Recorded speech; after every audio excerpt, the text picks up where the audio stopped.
You're listening to Crystal and Emily on Love Your Shelf, the best librarian podcast in the extensive and highly competitive field of librarian podcasts. Hello. Hey! Here we are, back again. Mm-hmm. We are here with episode 5.8. Nice. Of Love Your Shelf. I was like, does she have this written down somewhere? Because I have no concept of what episode we're on. Yes. Like, I love that this is season 5. We've really made it. We have. 5 long Who knows seasons. how long it's going to go. Yeah. We're shooting for 25 seasons. Yes. Which, the way we're counting seasons, could happen within a year or so. We do want to be level with The Simpsons. Right. we did start this in, 2020? Yeah, sometime, during the pandemic, Yeah. The library was closed. And at one point, you and I, we wouldn't even sit next to each other because these were the days when, nobody could be around each other. And it was actually hard. It's still hard to find a room in this building where you don't have an echo, you don't have lots of ambient noise, you don't have screaming children or Zumba or whatever happening. So, but then it was really hard because we had to find 2 spots where it wasn't all those things. So I'd be hiding in a corner under a desk. Not really, but we had to get creative. Despite what it sounds like, which I'm sure you can tell. Yeah. We don't have a soundproof room or anything like that. We're just... Yeah, the library is not a quiet place. Yeah, yeah. But we're making it. Yeah. Well, we're not divas or anything, thankfully. Speak for yourself. I am full diva. Hence the hiding under the desk. Yeah. Speaking of libraries being loud, this is going to be my first library or a book recommendation. It's a picture book. Oh, yes. In our meeting the other day, our staff meeting that we have every week, Summer, who does the cataloging, showed us this new picture book called The Loud Librarian. And I was like, oh, is this my biography? But I ended up reading it at story time, and it's so cute. It's about a little girl who's been practicing all summer to be the student librarian at her school. And the only problem is, she's great at pushing the cart, and she's great at the alphabet, and, all the librarian things you need to know. But she talks really loudly. And anyway, it's really sweet. She ends up finding sort of her place as a librarian with a loud voice, because there are places for us. There are, and we have several in this library. Yeah. I mean, Jay just left. He was one. I feel like he could have. He can project. Yeah. But he could be quieter. Yeah, that's true. Yeah. That's true. He's capable. Yeah. There's some that are not. No. We won't name any names. I do want to say one of my favorite things was the dedication in the book says, to my mom and dad, from the bottom of my heart to the top of my lungs, thank you. And I just love that so much. It's pretty cute. Yeah. And it's funny that got brought up the same day that I discovered a game, because we have games in our library of things called Loud Librarians. Good plug, by the way. Yes. Oh, that's right. Yeah. And so as soon as I saw it, I saw that the company that's making it was giving away hundreds of copies. So I jumped in there and tried to get one. Not fast enough. Dang. But we're going to get it anyway. Cool. Yeah. Fabulous. It looks like a good one. Nice. Because everybody wants to pretend to be a librarian for a game, right? No one played librarian as a child, you mean? I did. I did, 100%. I know you did. I love that. Oh, man. I spent, I don't know how many countless hours being a librarian as a kid. It's okay. I was out playing, Escape the Nazis. I did that too. Yeah. There was learning about World War II obviously left an impression on me. And maybe we can turn to you in these current times. Yeah, I've got some skills. That's not that funny, but you gotta laugh. You gotta laugh. Mm-hmm. So I'm going to jump into. I have quite a list of books today, and some are most of them I've actually read in the last week or so, but some others I just remembered about. Nice. And thought, hey, I'll share these because I don't think I've talked about them before. Please do. So the first is several books by Oliver Sacks. So he wrote Awakenings, and then the great movie in 1990 was made with Robert De Niro and Robin Williams. Okay. And it's about this disease. It's kind of encephalitis.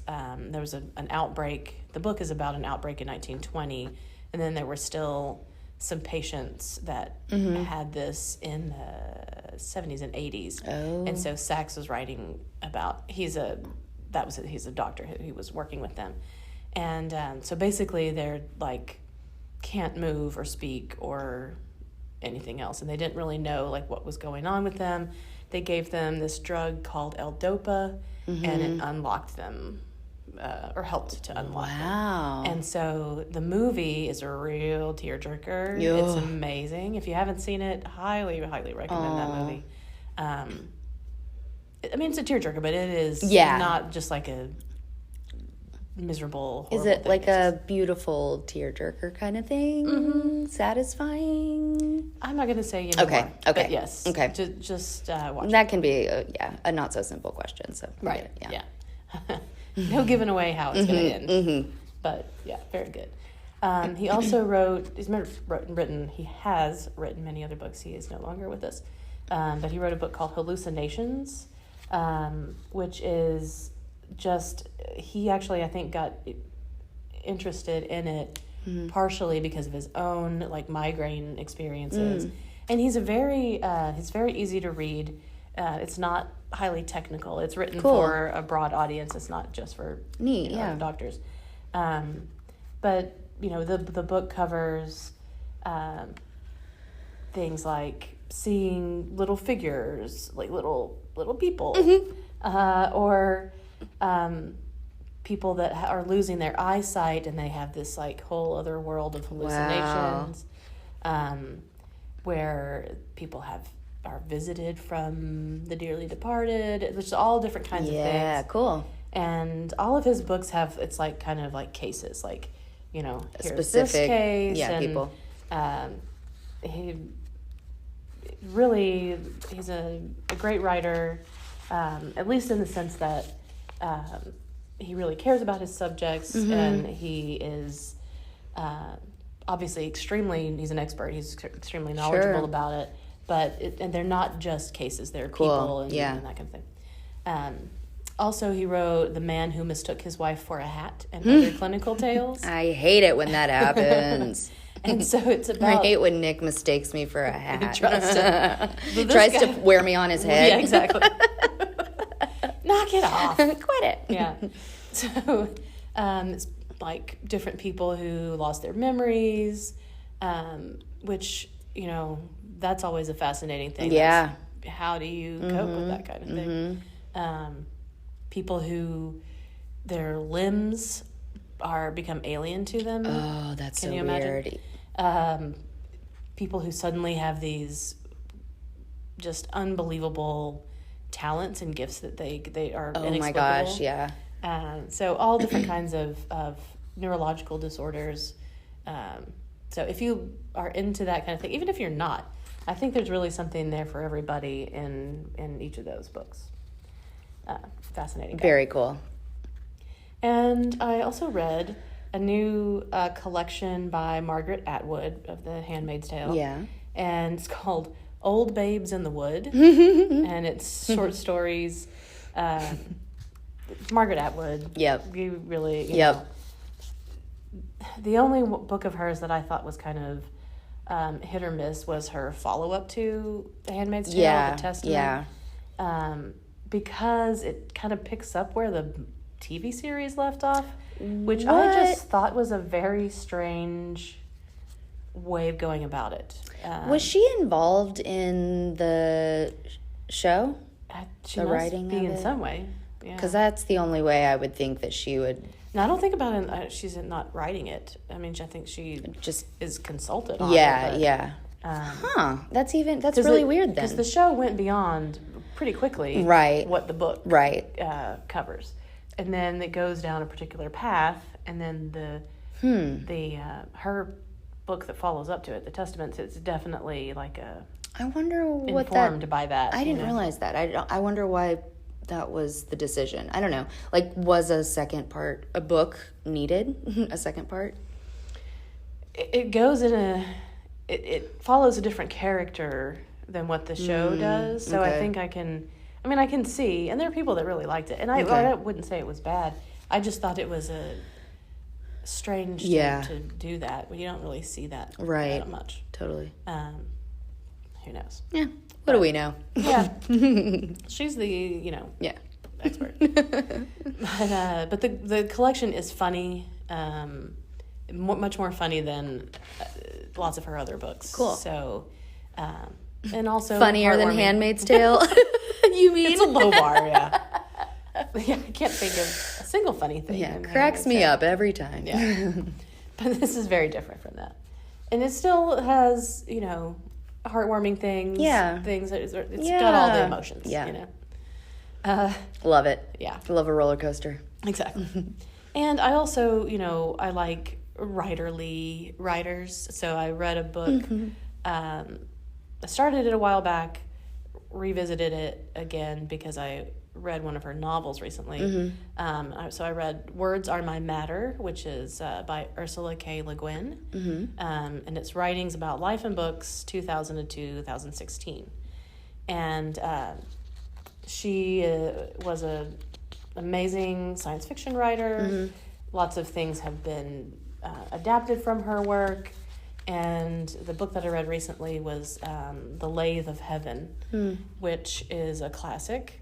And basically the main character, George Orr, which is a great name, which you'll understand in a second. So when he dreams, he's not like this as a child, but as a man, he one day he realizes that his dreams change reality.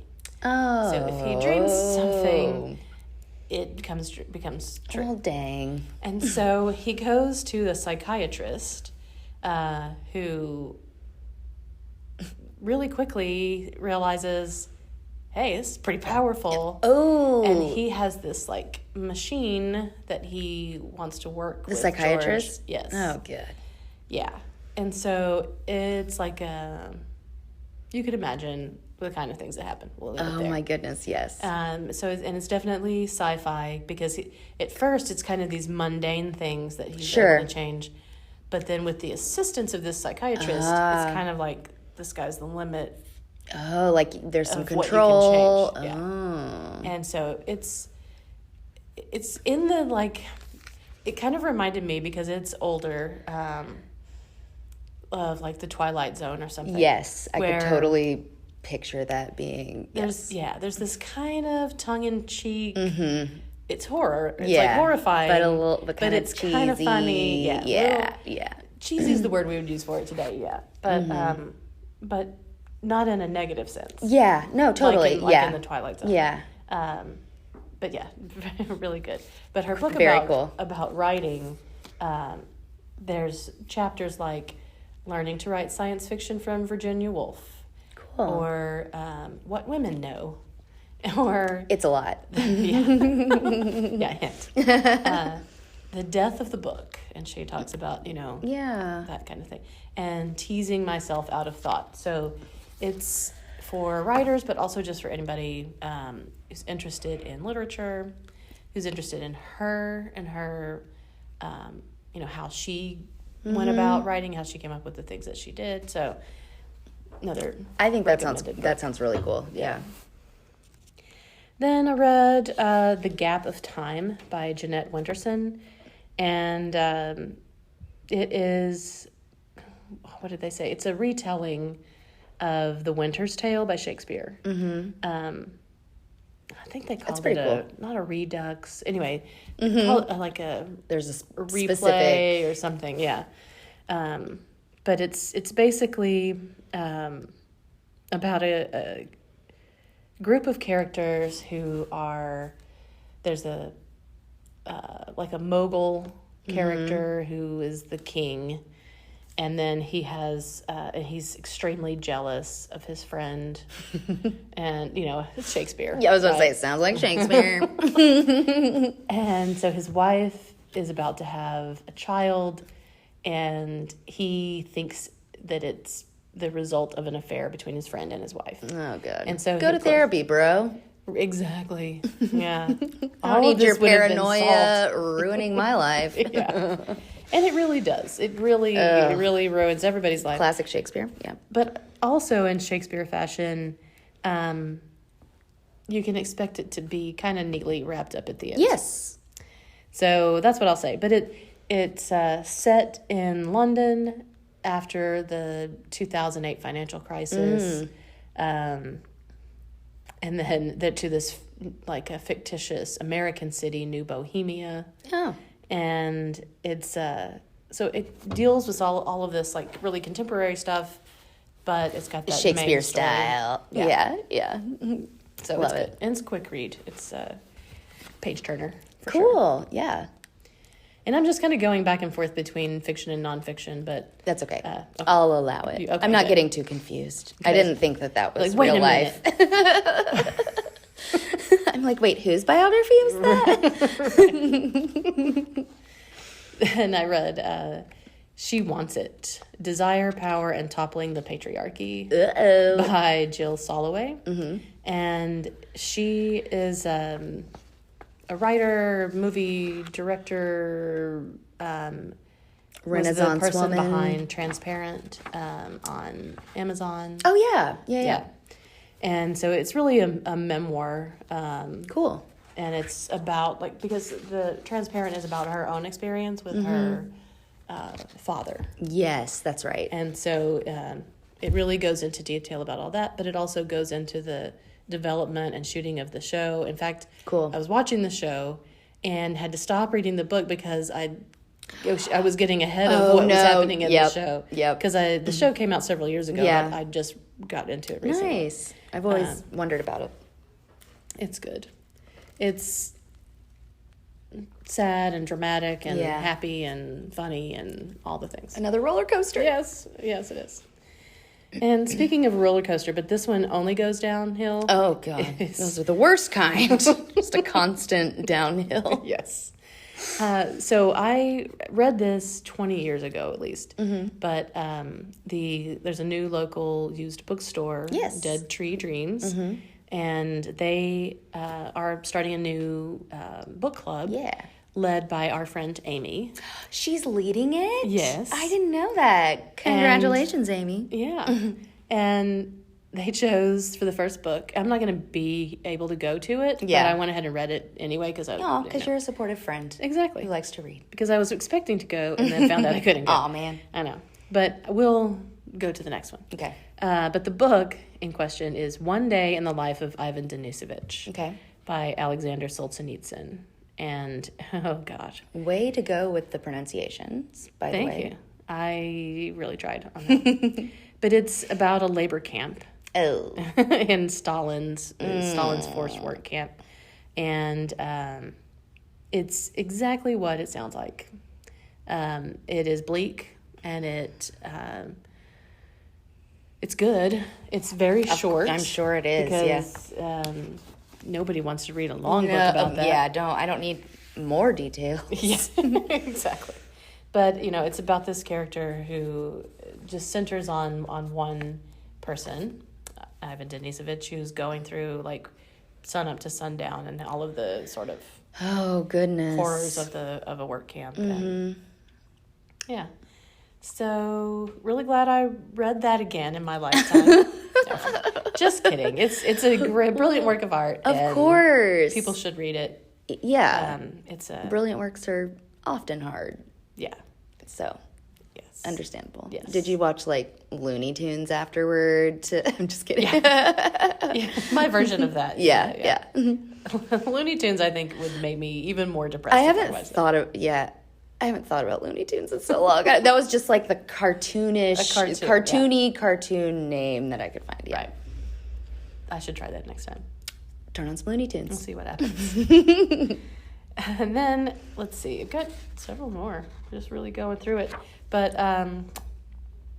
this I read, and then some current news really was disturbing. But I read a book, an illustrated book by the Dalai Lama. Oh.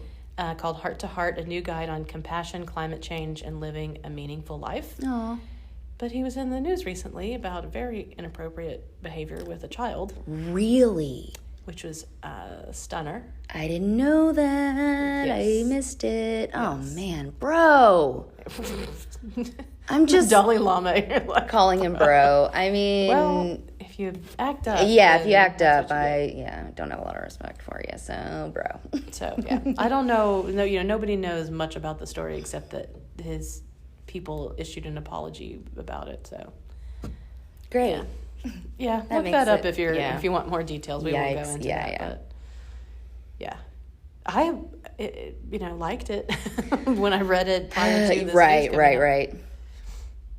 Yeah, it's one of those things where you question, and this is in the current climate, but even going back into the any kind of in the 70s with like the feminist movement and all of this stuff. If someone does something, does that impact your appreciation of their art? Oh, gosh. I struggle with that constantly. Yeah.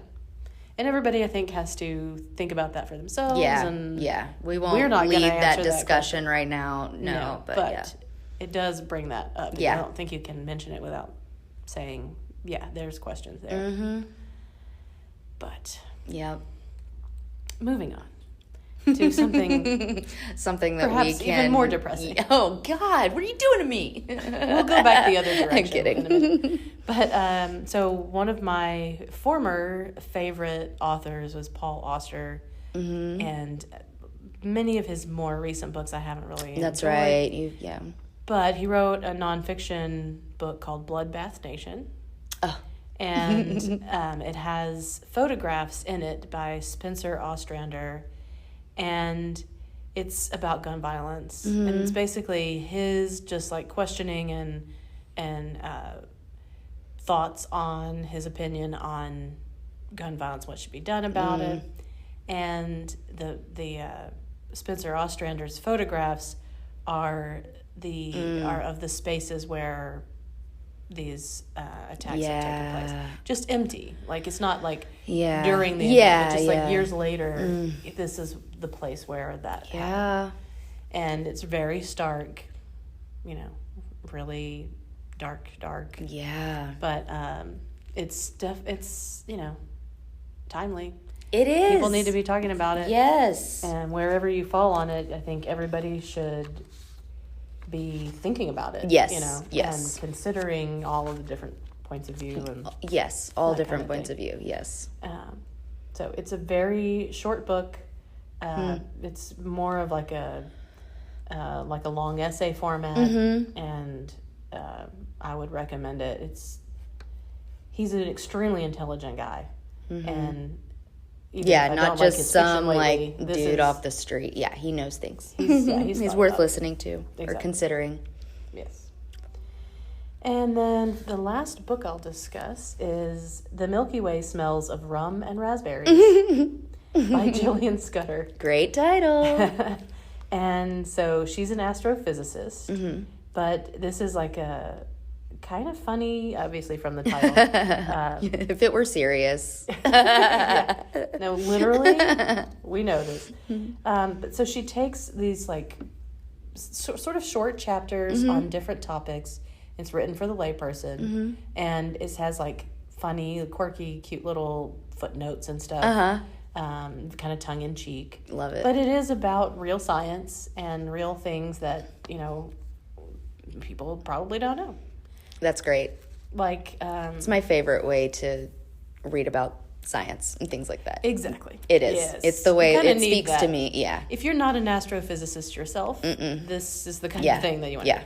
There's a lot of other people who do a good job of doing absolutely that too, but this was the first I read of hers, and this may be her first. No, I think she has at least written other articles about it. But so like some of the truths that she reveals are that the galaxy is flatter than a sheet of paper.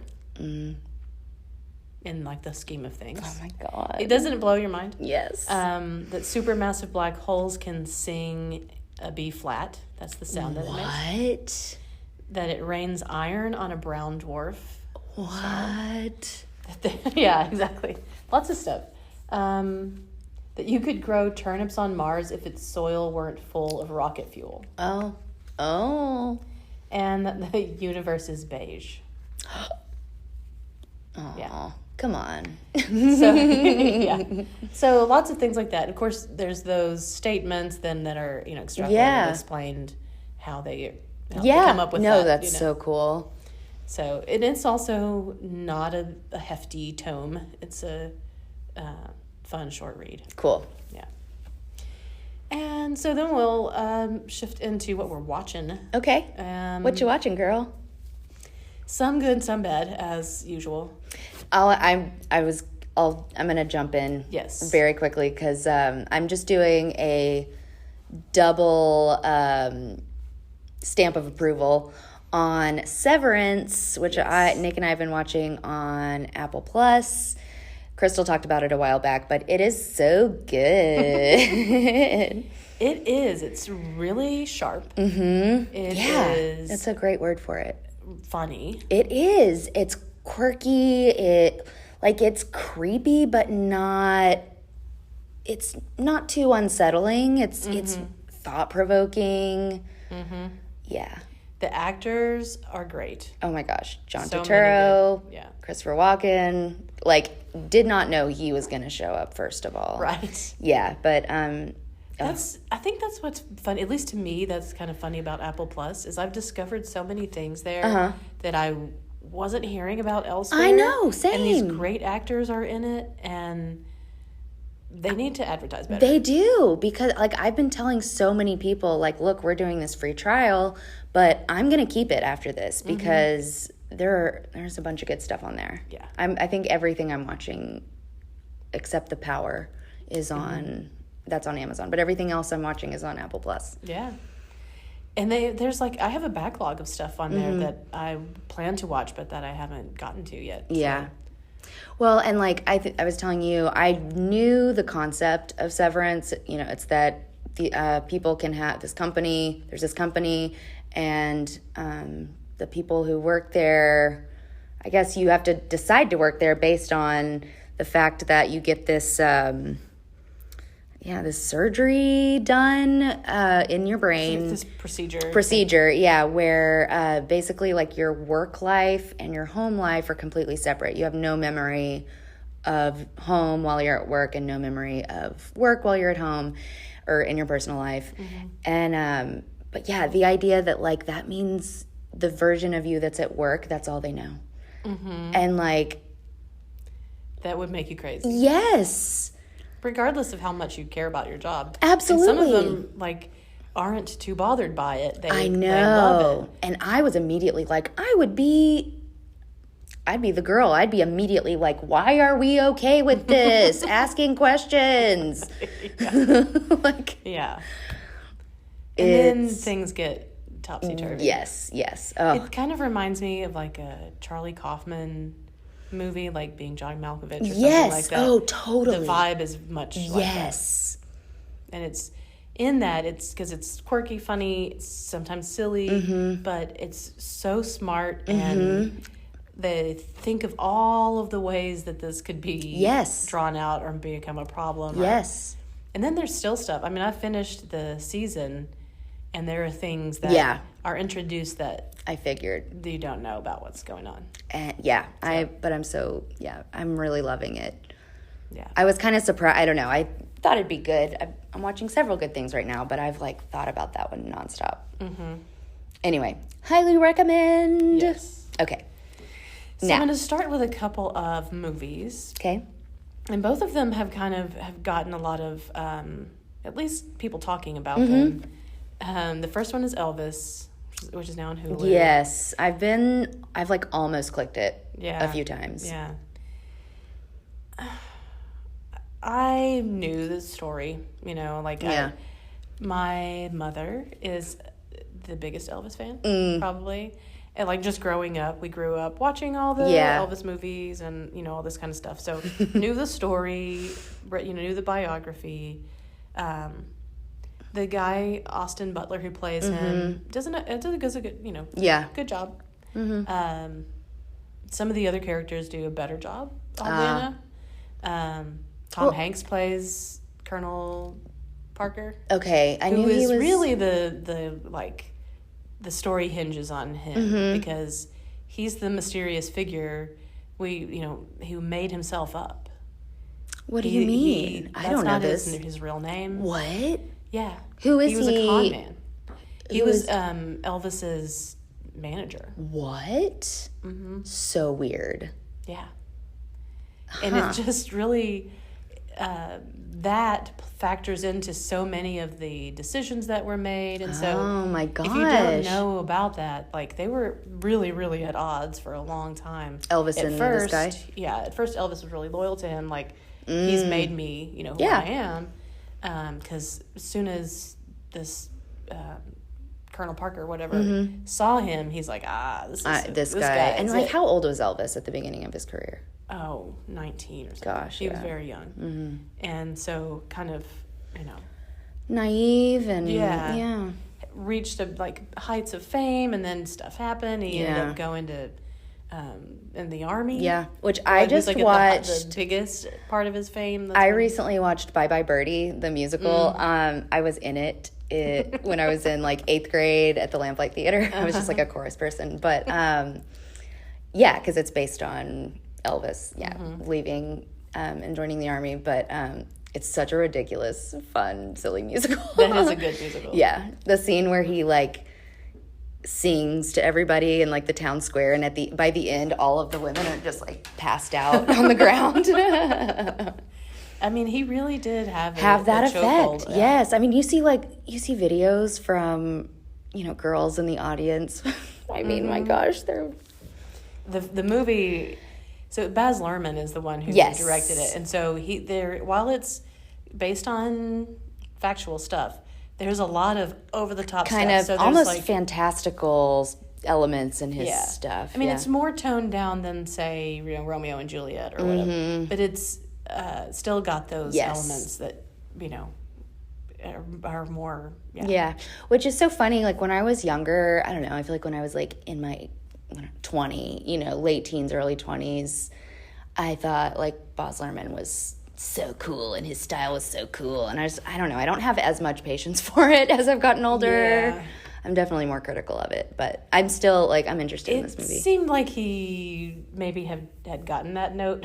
Oh, really? Yeah. So, yeah, definitely. The series he made several years ago, what was that one? The Get Down on Netflix. Did you ever watch it? I didn't. Oh, it was great. At least the first season was. I didn't watch the second season. It was great. You should watch it. I'm going to make a note. It's kind of, gosh, it's been so long. I want to say it's kind of the beginning of rap and DJing in the Bronx in the 70s. Yeah. Anyway, it's very cool. That does sound cool. Yeah. Well, then I watched Triangle of Sadness on HBO. I refuse. Yeah, and there's a reason why Emily doesn't want to watch it, and may turn off a lot of people. And even to me, it's halfway through the movie, and there's a shipwreck, and everybody gets really sick, and they really focus on that. It's on the trailer. It's all over the trailer. I was so mad. I was just no. And then I told you after the trailer was over, Nick was like, "So you want to watch it?" I was like, "I would rather die." Yes. The most extreme version of that that's ever been committed to film. Does everyone get sick? Is it seasickness, or is it a big part of the plot? It's a combination of things, but yeah. Goodness gracious. It's terrible. Now, the movie itself, it's based on, or it's the story, that's the word I'm looking for, these two models, this couple, are on a yacht, like a huge yacht with these billionaires. One of the models kind of got like a free trip. You know how like these things are handled, whatever. And I totally know. I'm just kidding. I get what you're saying. In our experience. But so I'm not spoiling anything by telling you this, because like you said, it's in the trailer. But they go out on this yacht. They're both very unlikable. The models. Everybody's very unlikable. And they get stranded after this shipwreck on this island, and nobody knows how to do anything. Yeah. But it's like it should be a comedy. Yeah. But they're not really doing it that way. And it's funny, but it's annoying. It's just Well, I mean, I don't know. If I'm watching a comedy, I would like someone to be likable. You know what I mean? Like or to be like, or I want to be fully laughing at the terrible things happening to the character I don't like or whatever. Right. I'm not a violent person. I'm just kidding. I mean, I'm not. Yeah. But it got a lot of people talking about it, and I don't know about accolades, but it was like on a bunch of people's list of things to watch, and nah, I can't recommend it. No, I mean, granted, I don't do vomit, but like anytime that's in a movie, I'm like, this could have also not been in it. You know, this could have not been included. There is an inordinate amount of vomit there in is. Movies and TV and shows. I knock on wood. I've gotten so good at like catching when it's about to literally being able to tell when they're gonna. Yeah, like there'll be like one face or like somebody reaches their hand up, and I'll just be like, huh, and Nick will be like, wow, like how did you know? It's your superpower. Yeah, like even when I watched Knives Out, the girl, her thing is she throws up whenever she tells a lie, and I was just like, I spent the first time I watched that movie, just like hands ready to cover my face. Yeah, no, this movie, you should never watch it. Okay, put it there. I really wasn't. No, I'm really, really not going to. Don't. Okay, what else? Because hands won't. No. So, that was the movies. Not a great selection of films this time around, but there are some series out. Yeah, and the first one is also getting a ton of accolades. Everybody's talking about how it's going to sweep all of the awards eventually. Okay, and that is a Netflix show called Beef with Ali Wong, she's a producer on it. Yeah, and I love Ali Wong. I don't know, for some reason the plot is, I don't know, kind of silly to me. I don't know. I feel like I need to watch it to fully empathize with the situation. Well, I didn't know what it was going to be about based on the trailer. The trailer focuses on this one scene where they're having a dinner. And so with the title, between the title and then that scene, you think it's going to be about food. It is not about food. Beef. Yeah. But it's it's beef. About having beef. You got beef. Yeah. And it is it's over the top. But it really gets deeper into the characters, and there's shocking stuff. I mean, it starts off, it's pretty shocking, actually, but... Because I've just seen, on the trailer, because this all starts over road rage incident, right? These two people have beef. There, I said it. Due to a road rage incident. And what they show of the incident in the trailer, I was just she's being obnoxious. This is so rude, and I can't get on her side. But then again, I don't know what led up to it. Yeah, it does. It goes back and forth, or it goes and shows deeper into each side, and then there's some crossover, and things happen, and it just. But yeah, at the first episode, you don't really realize how it's gonna play out. Yeah, because you do think it's pretty limited. And your most road rage incidents that you experience, that's pretty much it. Yeah, it happens, it's over, hopefully, and nobody. Yeah, is we go our permanently separate impacted. Yeah. It's unfortunate and unpleasant, but I will brood about it for the next few days, but at least, yeah. But no, that's not what happens here for sure. Interesting. And so how far I'm interested are you? to see. I've watched several episodes. Okay. But it's keeping me coming back to watch more. So I'll write it down. And let's see. Oh, I started also just a couple of episodes in Unstable, also on Netflix.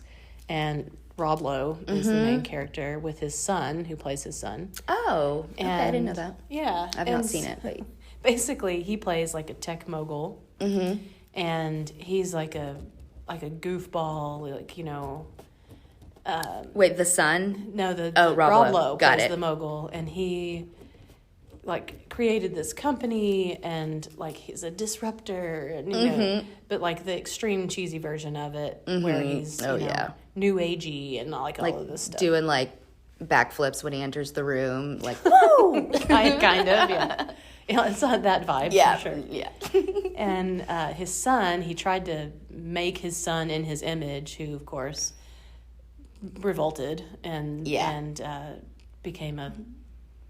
I just want to dance, Dad. Yeah, no, he's a flautist. Oh, well, I was kind of close. And so he's like, living. That's cute though. In a completely different lifestyle, teaching flute lessons to children. Aw.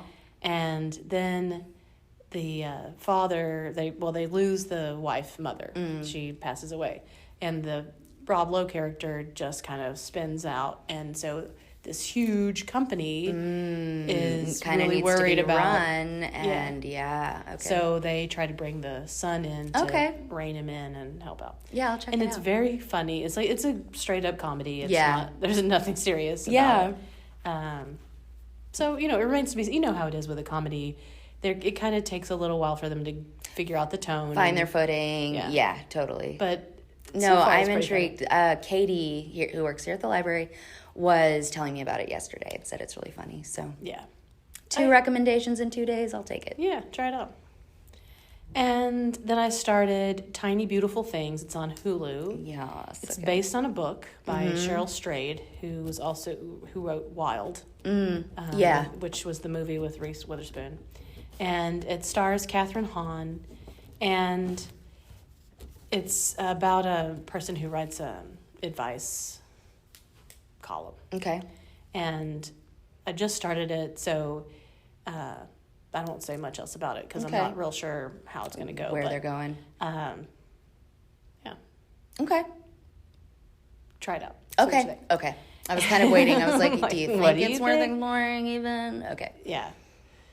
It's one of those that we'll see how the tone's going to land. Yeah, I was curious. Yeah. It seems, it's so funny. It's like, what else came out on Hulu? Little Fires Everywhere or whatever. Is that what it's called? Little Fires or just Fires Everywhere? I think it's Little Fires Everywhere. And then there's... By Celeste Ng is the book. Yeah, and what was there was another show that came, there was an HBO show. Oh my gosh. Not Pretty Little Liars. Why is that all I can... What am I thinking of? Nicole Kidman. Yes, it's all these titles that seem interchangeable. Yes, that's what I'm getting at. And it's like all of, women are like the helm, like women around the same age are at the helm of all of these ships. Yes. And so I've gotten all of these so confused. Yes. Yeah. Don't even try. I feel like most of them it doesn't really matter so much. What is it? Big Little Lies? Big Little Lies. Big Little Lies, which was super good. Great. Book and movie. I mean, book and show, both great. Yeah. Anyway, but yeah. Are they going to do another season of that? I don't know. I kind of felt like they wrapped things up in the second season. Yeah. Which was very satisfying. Yes, that's true. It makes me want to rewatch it. Mm-hmm. I have a terrible memory, which is great in moments like this. Can be completely entertained all over again. Yeah, truly. It depends for me. Sometimes I'll, kind of be distracted as I'm watching. Yeah, so then when you... Mm-hmm. Then it is fresh, but... No, I can for the remember... most part, I don't like to rewatch. I can remember, like... everything from my childhood and nothing from last week. I don't know why. Yeah, I think that's just a feature of being an adult. Okay, cool. Yeah. Sometimes I have to check with you. Yeah. Am I normal? Did you go through this at my age? Yeah. But I don't remember things from when I was a kid either. Yeah. I just don't have any. Just don't retain any. Just floating through life. Yeah, like a goldfish. You just have like a silly smile on your face all the time. So like not me at all. I know. And I just realized that you said that you're like a goldfish, which is also not like you at all. I wish some days I could just shake it off. Yeah. Swim around. A little severance action. Yeah, exactly. Yeah, if you could just have a sprinkle of that every once in a while. When I choose. Mm-hmm. Yeah.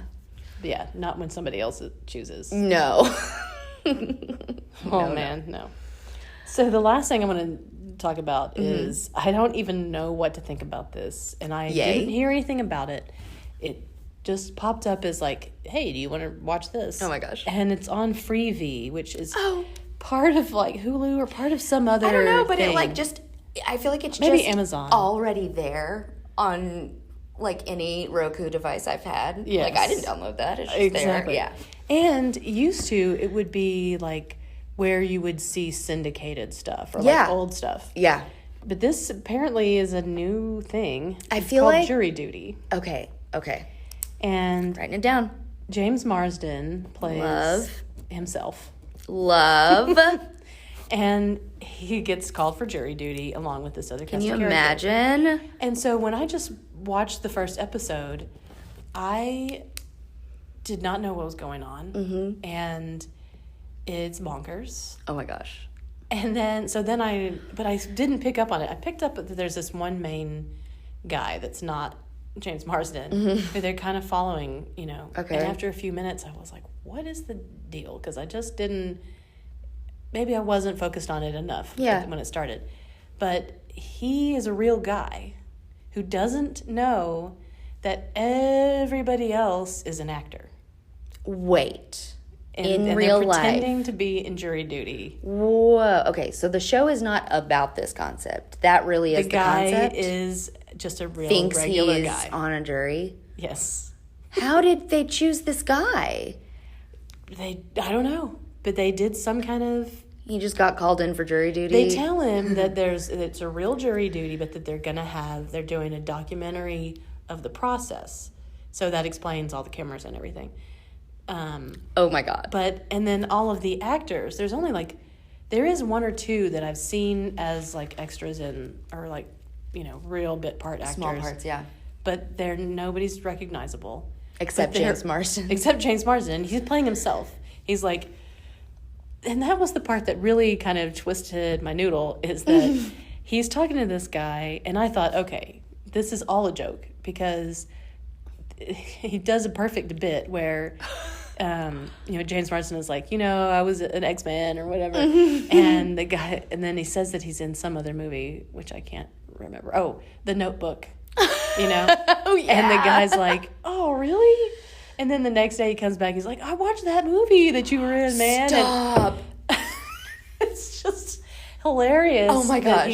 Which movie did he watch? The Notebook? I think he watched The Notebook. I can't remember for sure. Because they're talking about several, he keeps mentioning the things that he's been in, because nobody's like, hey, cares. Yeah. You know? Oh my God. And that's so funny. Yeah. He's like, he keeps telling the guy, yeah, I'm going to get out of this jury duty because I'm an actor. Yeah, I'm famous. So he stands up and tells the judge, and the judge is like, what have you been in? And he tells him, and he's like, sit down. You don't get an excuse. Ever seen Enchanted? Exactly. And the guy's like, no, I don't know what you're talking about. And so... it is actually pretty amazing. Hilarious. And I don't know, you know, you don't know how it's going to go or whatever, but Does anyone? Yeah. But I just kept thinking about, like, producing that. Yeah. Because, you know, he just has these hilarious reactions to things, and he's funny. He's just a natural born actor. Yeah. Or and they entertainer. just throw weird things, and the people all do weird stuff, but it's not... so crazy, like unbelievable, that he would go, no, wait a minute, like this where can't be real. Where's Ashton Kutcher, right? Because I'm being just, pumped. Yeah, in case anyone didn't get that. Just Yeah. He just kind of rolls with it, and that is sometimes so he's like, hilarious. this is strange, Yeah. Is he like speaking to anyone at any point when he's like, what's going on? Or is it just kind of all over his face? I need to watch this. Yeah, you should I feel like watch Nick it. would get such a kick out of this too. Yeah. There's like one point where they go, like, there's some things that wouldn't really happen with a jury. Like, they all go out to dinner. Oh, God. And they don't have their phones because they're not supposed to, do anything, but they're at a restaurant. Yeah. And the bailiff or whatever comes in after they've been drinking and eating. And so the check, it's like 12 people. Yeah. The check is huge. And the bailiff is like, you weren't supposed to be buying all these drinks and all of this stuff. We're not paying for that. No. And so they're like, we thought this was all paid for by I'd be the like, court. James Marsden, you got this? Yeah. Well, that's what they tell the guy, the real guy, go ask James Marsden to pay for this. Do they all refer to him as James Marsden? Yeah. Okay, yes, of course. You don't just start calling him James. Like, right. That is so hilarious. And it was funny is that it took, I was into the first episode before I realized it wasn't all just a mockumentary. Yeah. It was funny. What a concept. And the cherry on top is the fact that it's hiding away on Freevee. Yeah. It makes you wonder, how these decisions are made. But who knows? Anyway, maybe they're really trying to start a whole maybe thing. Freevee's going to be there's going to be a revolution. And And I think there's only been 3 episodes, but I watched it. I watched them all. So intrigued. Yeah. I'm cracking up. I'm going to watch it. You would enjoy it. I think it's pretty funny. And I do not like reality TV stuff. Yeah. I don't like when people are awkward. Mm-hmm. But I think that's what I thought was funny about this is that it was like kind of like a Christopher Guest movie. Yeah. And that everybody's in on it. Yeah. Everybody's, except in this case, not this one guy. And it seems like this guy... He's got good humor. Exactly. They're not hurting someone's feelings or like embarrassing someone and right. Exactly. Yeah. Because there was something, maybe it was like Joe Millionaire or several years ago, there was some show that was like that where like the one guy was not in on the joke and it was I don't humiliated like things like that at all. Yeah. But this is not vicious or anything. Okay. Yeah. At least so far. In. Yeah. Oh my gosh. Well, I'm going to check it out. All right. Well, I think that finishes us up for this time. Yay. And it's the weekend. Yeah, girl. Well, Yeah. I'll be working the front desk tomorrow. Ooh. But then it's my weekend. Yes.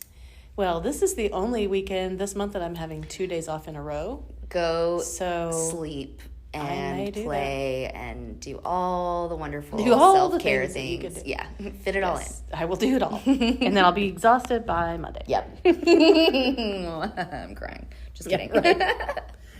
All right. Well, we will talk to you next time. Bye. Bye.